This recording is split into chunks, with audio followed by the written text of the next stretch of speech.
it's quite intimidating to be asked to give a keynote speech. I think maybe it ranks only below being asked to give a graduation speech in terms of its interim effect. And I asked Warren what I should talk about, and the conversation kind of wandered back and forth between healthcare policy, the future of healthcare, et cetera, et cetera. I'm extremely capable of doing that. I could go on for hours. It would be really interesting. Then we wandered over to, we'll just talk about your career, because you've touched a lot of different things, and I could go on and on for hours about that. It would be extremely interesting. But so I've been banging from pillar to post with respect to this topic, and I've decided to see if I could talk about my career, but use it maybe to frame a little bit what's been going on in healthcare, at least during my my life. I started out being interested in public policy in school. In college, I was a political science major. I got interested in urban studies, which was kind of a good topic in those days. When I got here, I found myself, I won't pick on anybody because it's not worth, but the administrative law course I had, which was this kind of natural entree into thinking about the intersection of government activity and private activity, was really boring. And so I began to think maybe that's not the intersection I want, and I started wandering into some other areas. But I did end up taking communications law. I took a lot of tax stuff, and the issues that animated me continue to be this intersection between government as a regulator, government as a payer, and the world of people being regulated or being paid. And I came ultimately under, the very beneficial and guidance and into the domain of Dick Merrill, who, among his other skills, was wonderfully able to make me interested in food and drug law as an undergrad. I ended up working with him as a student assistant, and so when I got done school and I got done the clerkship, I followed what was, for my class, a well-worn path to his alma mater, which was Covington and Burling. 5 of us from my class went up there, and it's no question that that's why. It was sort of a direct path from Dick Merrill's office, as best I can tell. And 2 of them are still there, including Dick Kingham, who is my good friend and classmate of Johnny Jeffries and I, and probably the world's greatest FDA lawyer today. A proud product of Dick Merrill and his mentor Peter Hutt and others. So I found myself, therefore, at Covington, interested in food and drug law, and I was promptly put on a antitrust case involving regulation of barge line pricing. And I'll never forget, in my first year, being sent to Cincinnati, brutal summer, document searching in a warehouse. And the most brutal stretch was 10 days straight. The Cincinnati baseball team was not at home. It was just horrifying. I did get some exposure to food and drug law. I worked for one particular partner from time to time.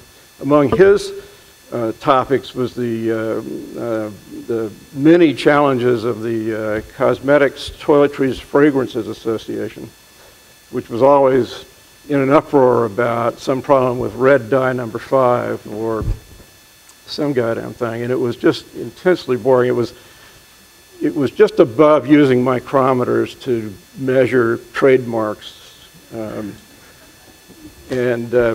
it was all I could do to run out of there. So the escape hatch for me was to go to the sponsored pro bono thing that Covington did at the Neighborhood Legal Services Program. It was not health specifically, but I ended up there with an enormous amount of interaction with people on welfare and who were having trouble maintaining their benefits, whether they were for pure aid to families with dependent children or Medicaid, who were having trouble with their landlords.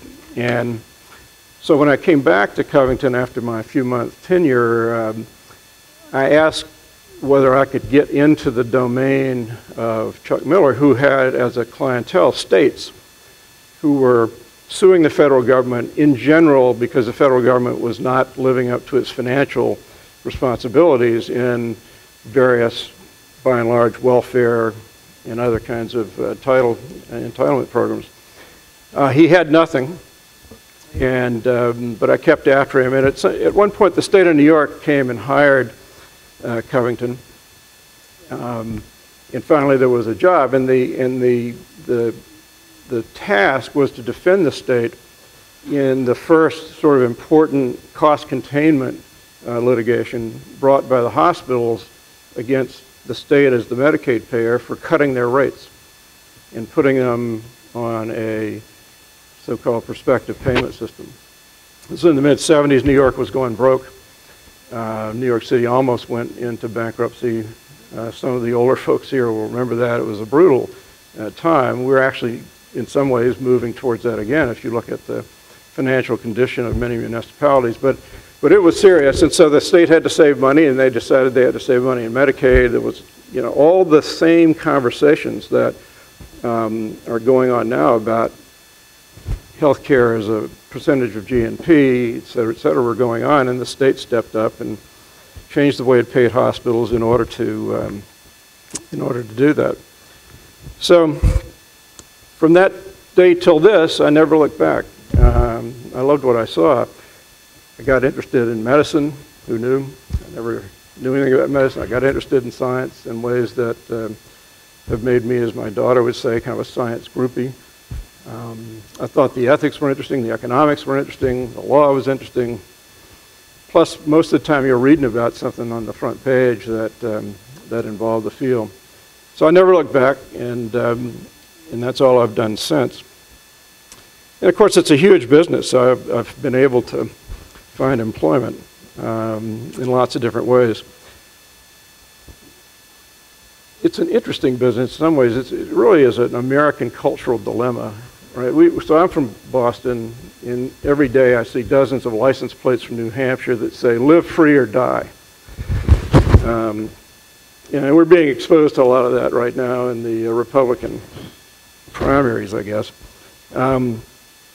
But yet, the thing that the FDA gets beat up the most about is because if it underregulates a product, the thing hospitals get beat up about the most, and where they get regulated the most actually is around quality and poor care, malpractice, et cetera. So there's a vast taste and thirst for regulation of healthcare, notwithstanding live free or die. There's also, I think, an odd kind of interesting tolerance, which happens in education, but really happens in healthcare, of course, which is we really trust the not-for-profits.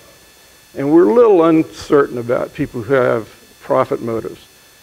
You know, is that for-profit hospital really going to take as good care of me as the University of Virginia? And it's an interesting thing. I mean, we have a duality in our culture. We like business, we like private activity, but you know, if I'm really sick, I may just want to go to the nonprofit academic center in my neighborhood. And we let the government own a lot of hospitals, and we let them employ a lot of doctors, and you know, that's evolved over the years. But every day you see this dilemma of ethics, of politics, of emotion, in which people at one time, you know, is healthcare a right? Is it a privilege? You know, should poor people have insurance? You know, blah blah blah.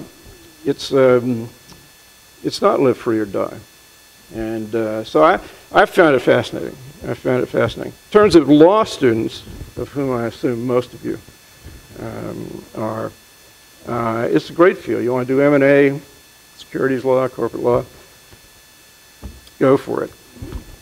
Labor law, fascinating. Criminal law, got a lot of that.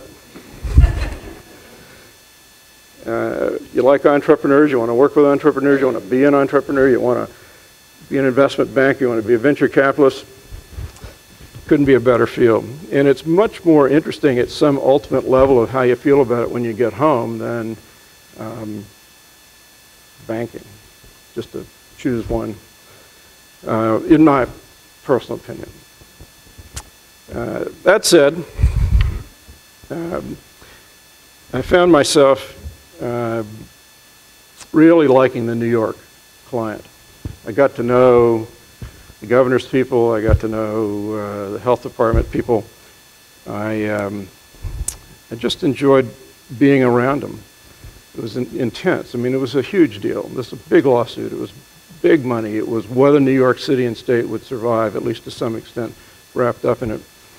And in the sort of mystic way of things, I was offered a job by the state for which I was completely unqualified, which was to come up and join the regulatory agency they were crafting to sort of meet, you know, sort of evolve their own regulatory apparatus to meet the new way of payment and regulation that they wanted to put in place. So these were early days of health planning, of, as I say, prospective payment, of regulating unseemly nursing homes, and of attempting to crack down on fraud and abuse.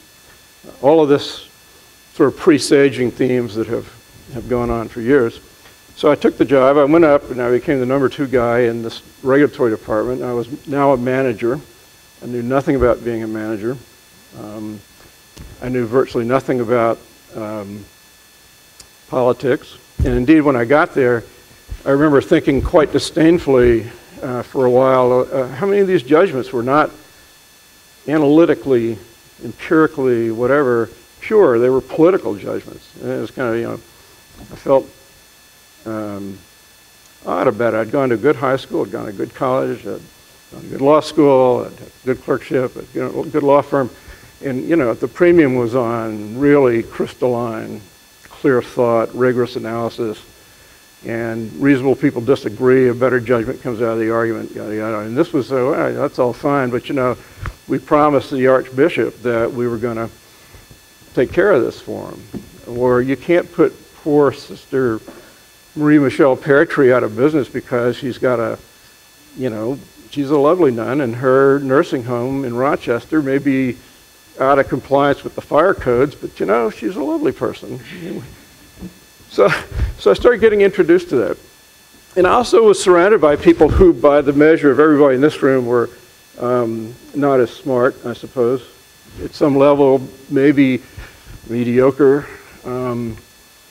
But you know what? I came to really like it. I mean, the people were there for a reason. They wanted to help, in this case, Medicaid beneficiaries. They wanted hospitals to run well. They wanted things to be better. And they were great people. And they were really capable in so many ways. They're bureaucrats. Some of them were great bureaucrats. Some were bureaucrats. But in general, it was a wonderful environment. And I loved that tribe. You know, it was the first time I'd been in a tribe that wasn't the tribe that's in the room. And it was fantastic, eye-opening. And it was wonderful to help me, at least, understand why political judgments are often the best judgments, notwithstanding their analytic impurity. So I did that in New York. I went down, got more or less the same job at what was then HCFA and HHS, now is CMS. Bigger levers to pull, and sort of more overarching policies that you could influence.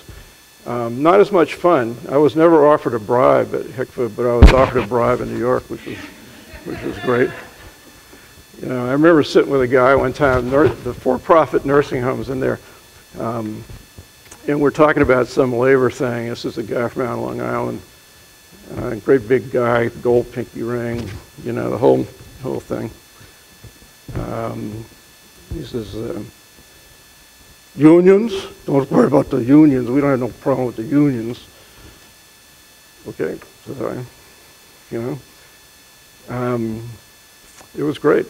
Not so, a little more abstract, a little more academic in Washington, but you know what, same thing. People really motivated, people who wanted to be there, who had chosen, who had gone to public policy school, or, you know, had chosen a career in public life and in public finance and in public benefits because they wanted to help. So I really, you know, that was fantastic for me. So, as a political appointee, Ronald Reagan gets elected. Goodbye to me, which was fine. I agreed to stay through the transition, and I arrived at Hogan and Hartson on the morning of Ronald Reagan's inauguration, and went back to practicing. But now I had become a little bit of an entrepreneur myself. I didn't want to represent states, and I wanted to build a business. And Hogan was enthusiastic about that. They had built a lot of defined practices, and they thought a health, regulatory, and reimbursement practice might make some sense. So I was delighted. I knew about payments to hospital. I knew about hospital regulation. That was about it. But happily, I also knew about New York. So a lot of my initial clients were people from New York, and they were almost invariably academic centers who were reeling under the changing environment in which they sat. Medicare had put the DRG prospective payment system in place by then, and a lot of these hospitals just didn't know what hit them, and they were having to become better managed. They were having to think about merging with other hospitals. They were having to reform their relationship with their doctors and with the medical colleges and schools that were often on the same campus. So I had a long, happy run with that as part of my practice. My best client, my most interesting client was Cornell University, which had a medical school in New York, which was on the same campus with the New York Hospital, which is a very proud, old, aristocratic Upper East Side institution, and regarded Cornell as sort of a country cousin that provided some service in the way of educating doctors for them. In the end, I helped reform sort of that relationship. There was deans came and went. The curriculum was rethought. Somehow I got involved in that. Tech transfer was starting to be a big issue. How can you get financial reward as the university out of the ideas from your scientists and physicians? Faculty practice, how can we make a little bit more money? How can we get our physicians to make a little bit more money, be more organized, and get a little more benefit from it as an institution? At one point, New York Hospital acknowledged that they had 180,000 visits a year to the outpatient department, which they always called the hard bench clinic because they were essentially long-time charity, and they didn't bill for any of them. It was just charity, right? So this is a world in which now they're reeling with losses. They're trying to be more managerial. As the 180,000 visits a year that they couldn't even account for. They knew they had them. They could count the 180. So it was great. It was wonderful. The other thing that happened to me in those days was if you reached me as a Washington lawyer, generally your inside lawyer, your local general counsel, your local specialty counsel, and the long-time specialty counsel that you'd always used in health stuff weren't up to the task. So I was like the fourth or fifth triage for a lot of stuff. And so what it meant was my practice in general that was not the academic side was new stuff, new services, new products. And it was kind of a beautiful thing because the typical problem was we have something new and we can't get paid for it, or we have something new and they won't pay us enough for it. Can you help? So that would mean usually it was the most critical issue for the company, which meant I got to work with the senior people and think about their strategy. So my first client in that regard was a guy named Jim Sweeney, who had grown up in San Diego, carried a bag selling parenteral products, infusion products for Baxter and American.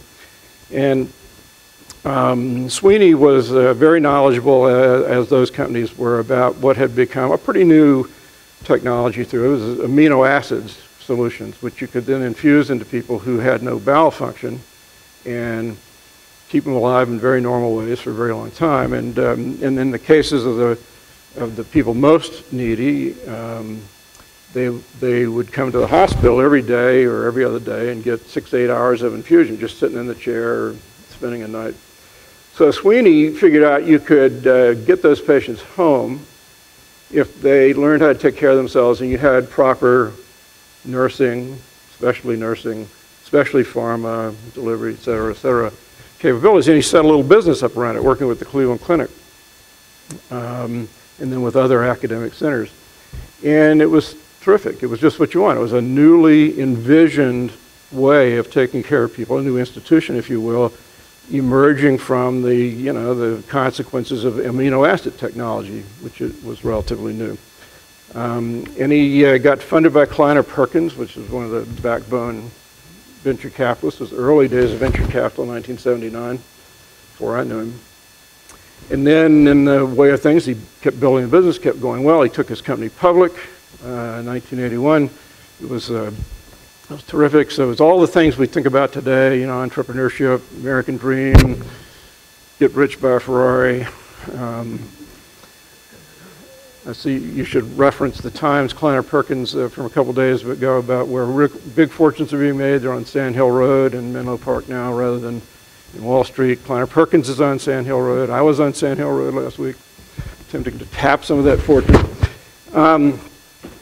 But one day in 82 or 3, after I'd met Sweeney, whom I liked, and we got along, Medicare announced that they weren't quite sure why they were paying for this service, but what they did know was it wasn't a hospital, wasn't a nursing home, wasn't a home health agency, it wasn't a wheelchair or oxygen or durable medical equipment, all things they knew and recognized and knew how to pay for.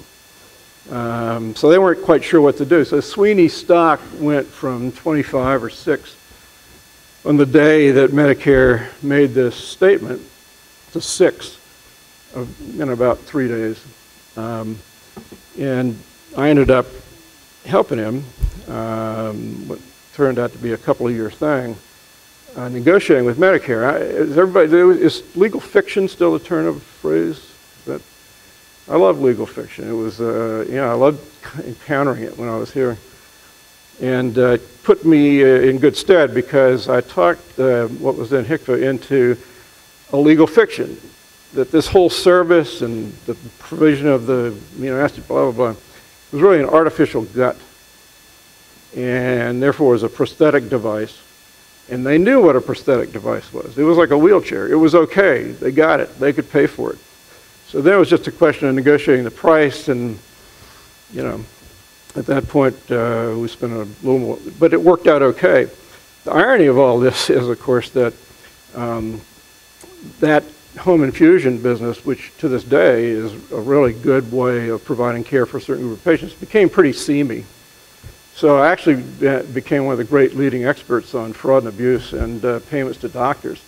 Because my client happily didn't want to do it, but every competitor seemed like it was doing it. And ultimately, on behalf of my client, I helped write the Stark bill and get it in place just because we wanted to put those guys out of business. And, but it was a wonderful experience. And I came to see a whole other tribe, the entrepreneur, the venture capitalist, the Southern California person who makes money, and sales guys. I really came to like sales guys.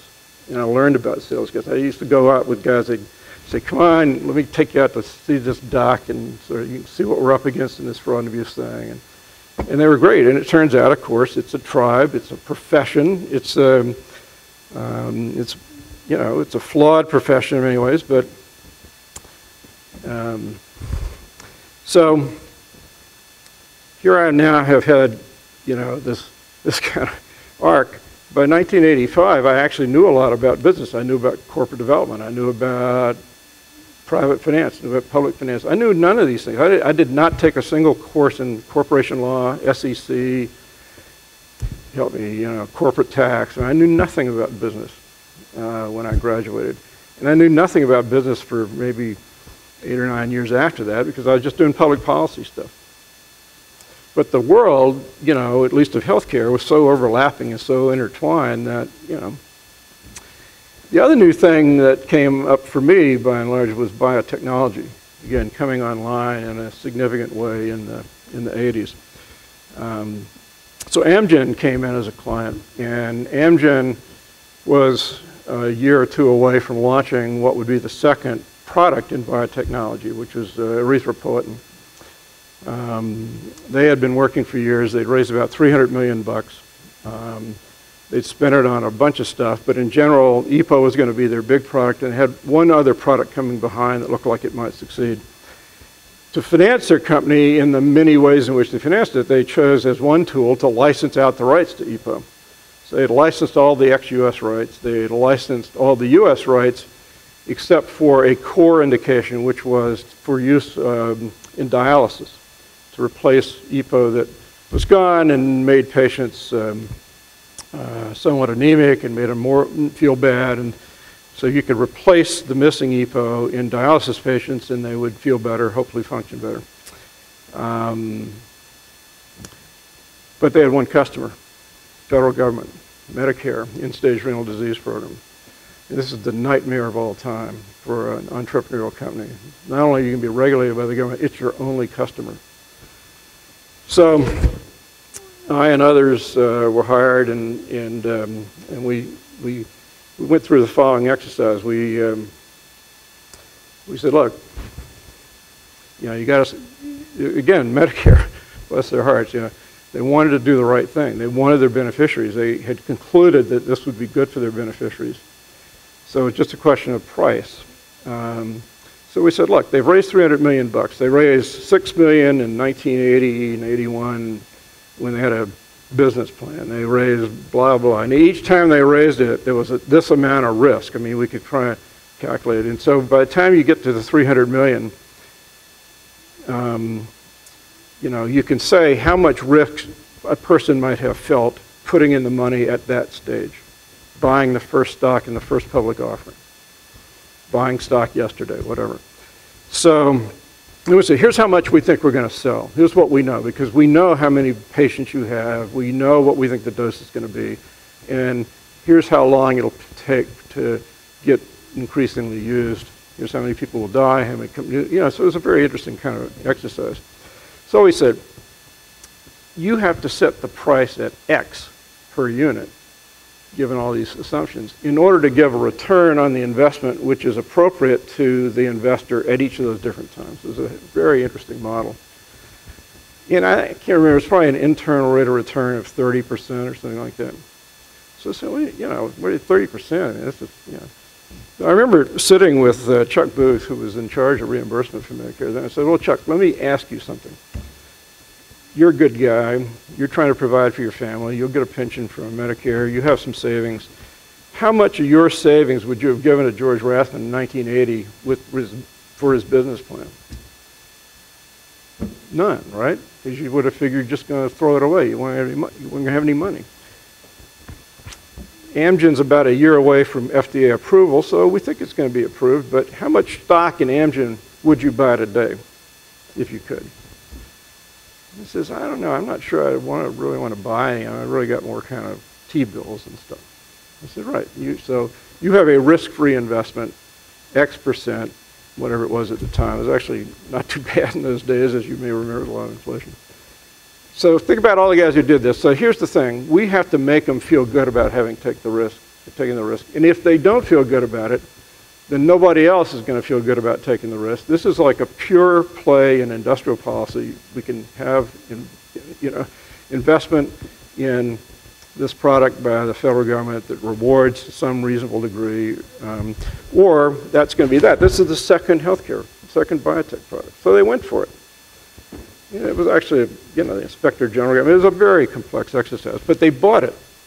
It was new, they got it, they wanted the beneficiaries to have it, they wanted to have a price that would allow the company and therefore the industry to flourish. They totally got it. In fact, Pete Stark held instant hearings critical of the price as soon as the drug was launched, and they stood up to it because they felt like what they'd done was right. So, so off we went. So the team that had worked on it, which included a whole bunch of, you know, me and lawyers at Hogan and other consultants and stuff, we're pretty good. We got about $6,000 a year, I think, as it then was, although I may be misremembering that. As I say, it was kind of an outrage. So we all got a pretty big laugh when another outfit showed up and said, well, we've got a drug, biotechnology drug, and we want to charge $250,000 a year. This is, you know, same time, 1990. So So, you know, you get a little cynical about clients, and we weren't cynical about this client, but we were laughing pretty hard at this notion of $250,000. But I met the guy, the CEO, and in his case was as follows. Look, unlike most drugs, we know this drug's going to work. If the patients have the disease, Gaucher disease, and we give them the medicine, which is a protein replacement for an essential missing protein that they have got because they have a single gene missing, they'll live, and they'll live normally. We don't give it to them, they'll die. It's a little oversimplified, but because there are a few patients who have cognitive issues. But in general, if we give it to them, it works, it's safe, it's great, they can take it for life at $250,000 a year, and if we don't, they'll die. But there's only about 5,000 of them in the world, the best we can tell. So by the time we've done the tens of millions in research and clinical development and built a $150 million plant, yada, yada, yada, and, you know, we need $250,000 to make it worthwhile. And by the way, we're the only ones who even thought about doing this. Everybody knows the technology works, but nobody wants to industrialize it, because why would you? You have to ask for $250,000. So I kind of said, you know, I got into it. We did the same analysis, ran the numbers just like I described with Antigen, and 250,000 was actually a pretty reasonable number in terms of that kind of return on investment. And it turns out, you know, even in England, where we went through this discussion, they were okay with this because they knew the medicine would work. It wasn't like what we've all become inured to in some extent is, you know, $100,000 medicines that give you a couple of months benefit, you know, if you're one of the 30% of the patients who respond to it. Or a couple of bucks a day for medicines that have a modest effect in millions and millions of people, 30% of whom has no effect. You know, it was, so in a way, we talked them into it. And the other thing we said was, look, we're going to give it to everybody, whether they can pay or not, all over the world, which in fact turned out to be the case. So it was also, we didn't make this as the central argument, but it was a kind of a social policy thing. Rich patients in rich countries inevitably going to be subsidizing with this price poor patients in poor countries. Not a bad model. To some extent, that's how America pharma prices also need to be looked at, because to some degree we are subsidizing a lot of medicine in a lot of the rest of the world. But that's a different conversation. So I came to like the company. As you can tell, I was no longer a lawyer. My partners at Hogan probably thought I hadn't been a lawyer forever and ever. I love strategic stuff. I love the kinds of things we're talking about. I love this intersection of business and private stuff. I love new things. So I went to Genzyme,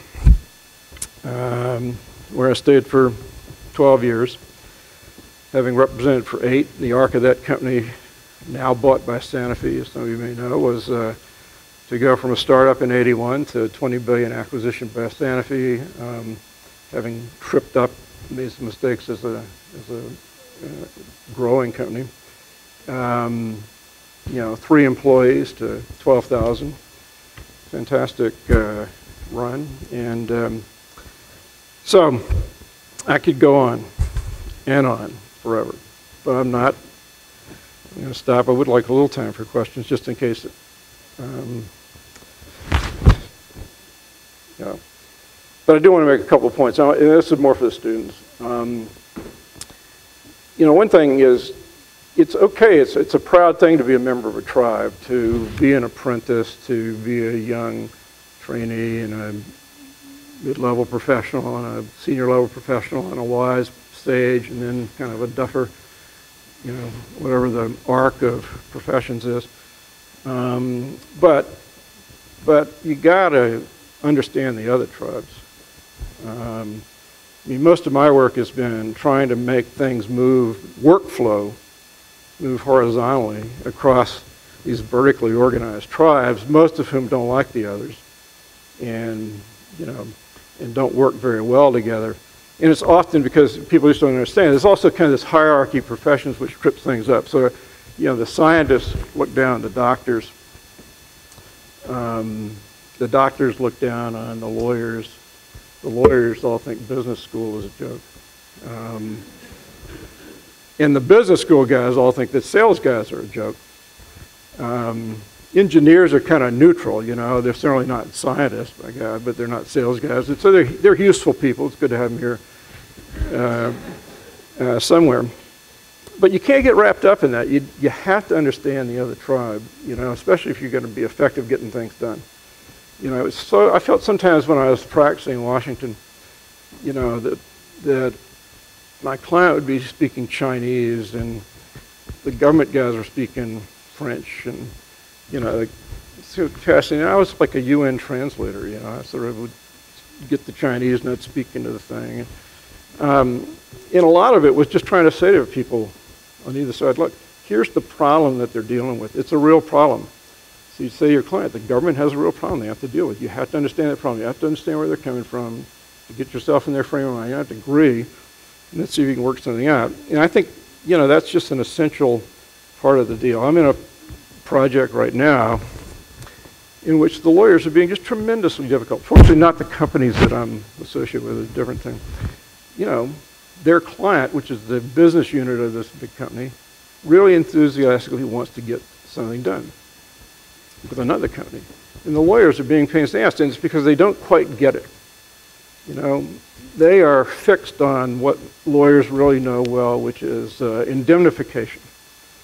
You know, and what if 10 years from now the following happens?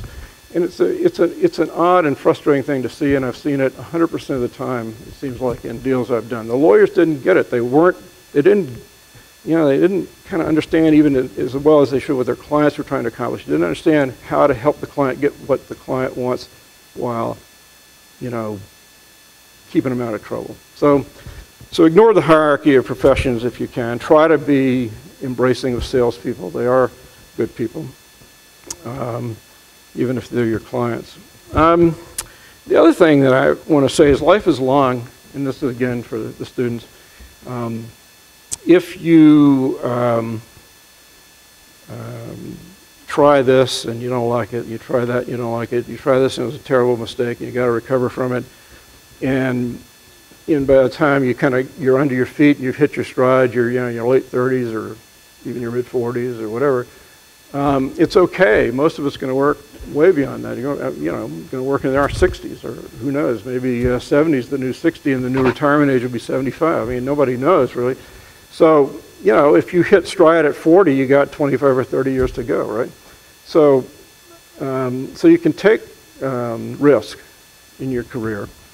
And one of the great things about healthcare is you can get going and stuff, and the whole world can change, and stuff appears which nobody knew about today, which requires you to, you know, master something brand new. And that's okay, because if it takes you 5 years to master it, you still got 20 years to be an expert, right?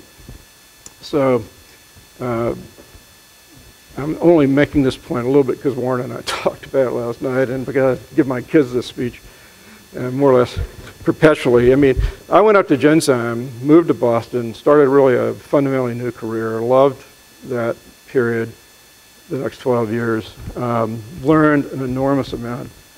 But I arrived in Boston, I was 50 years old. You know, I started at Genzyme, I was 50 years old. Now, I am working just as hard. I am learning about, you know, all kinds of stuff I didn't know much about. Chemical engineering, polymers, knew a little bit about polymers.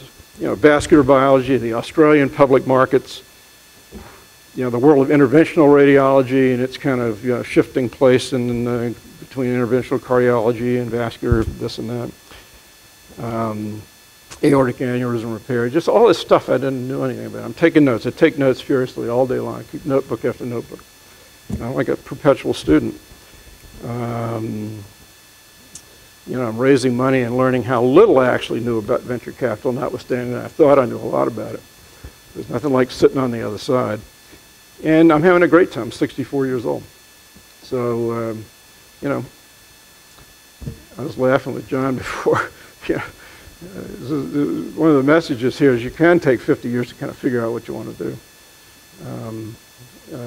So that may or may not be true. That said, my father, who worked his whole career for the telephone company in a relatively modest job, retired when he was 55 on a very small pension from the telephone company. He lived as happily and busily as a person could for the next 31 years. So, you know, there are a lot of paths. The real trick is, you know, finding one that works for you. But I love healthcare because it's got so many of those paths. You know, almost anything you want to do, anything you're good at, you can probably figure out a way to do it in healthcare. So that's a pitch, but for what I don't know, other than I'm glad you're here.